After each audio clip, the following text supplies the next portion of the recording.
Kozhikode Vadakara Kadathanad labour contract society തട്ടിപ്പിൽ UDF ഭരണസമിതിയെ കൂടുതൽ പ്രതിരോധത്തിലാക്കി കൂടുതൽ നിക്ഷേപകർ രംഗത്ത്. പയ്യോളി ഐനിക്കാട് സ്വദേശി ഹുസൈനും കുടുംബത്തിനുമാണ് 14 ലക്ഷത്തിലേറെ രൂപ സൊസൈറ്റിയിൽ നിന്ന് കിട്ടാനുള്ളത്. പണം തിരികെ ചോദിച്ചെത്തിയ തങ്ങളെ നിലവിലെ പ്രസിഡന്റ് ഓഫീസിൽ വെച്ച് മർദ്ദിച്ചുവെന്നും ഇവർ പറയുന്നു. കോഴിക്കോട് പയ്യോളി ഐനിക്കാട് സ്വദേശി അൻവർ ഹുസൈനും മകൾ ആയിഷ ഫിദിയുമാണ് UDF നിയന്ത്രിക്കുന്ന കടത്തനാട് ലേബർ കോൺട്രാക്ട് സൊസൈറ്റി ഭരണസമിതിക്കെതിരെ പരാതിയുമായി രംഗത്ത് വന്നത്. തങ്ങളുടെ ജീവിത സമ്പാദ്യം മുഴുവൻ സൊസൈറ്റിയിൽ നിക്ഷേപിച്ചത് കാരണം ഇപ്പോൾ തെരുവിൽ ഇറങ്ങേണ്ട അവസ്ഥയാണ് ഇവർക്ക്.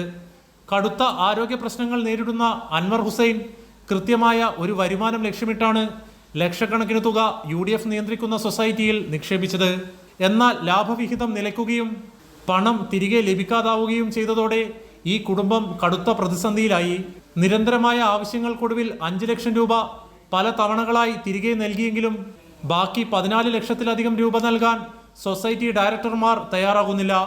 ഞാൻ ഒന്നുകിൽ കേസിന് പോകും, അല്ലെങ്കിൽ ഞാൻ ആത്മഹത്യ ചെയ്യേണ്ട നിലവാരത്തിലേക്കാണ് കാര്യങ്ങളെന്നൊക്കെ പറഞ്ഞപ്പോൾ അത് നിങ്ങളൊന്നും ചെയ്യല്ല, തൽക്കാലം എന്തെങ്കിലും പൈസ ഒക്കെ തരാമെന്ന് പറഞ്ഞിട്ട് കുറേ അവധിയൊക്കെ പറഞ്ഞതിന് ശേഷം കഴിഞ്ഞ 2025 സെപ്റ്റംബറിൽ പിന്നെ ഒരു 2 ലക്ഷം, പിന്നെ അതിൻ്റെ ശേഷം 1 ലക്ഷം, പിന്നെ 2 ലക്ഷം, എല്ലാം കൂടെ 2-3 ടേമായിട്ട് പിന്നെ 5 ലക്ഷം ഉറുപ്പ്യ തന്ന് ഇപ്പോൾ 13,30,000 ഉറുപ്പ്യ 10 മാസത്തെ പ്രോഫിറ്റ് എനിക്ക് പെൻഡിങ് ആണ്.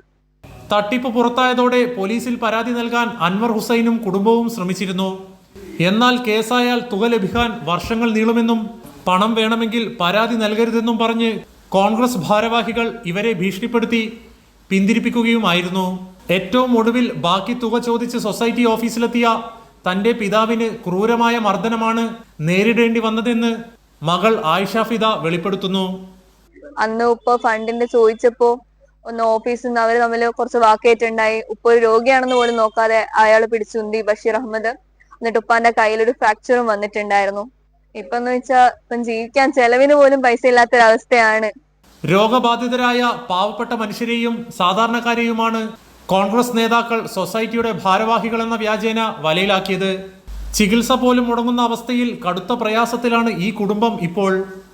കൈരളി ന്യൂസ്, കോഴിക്കോട്.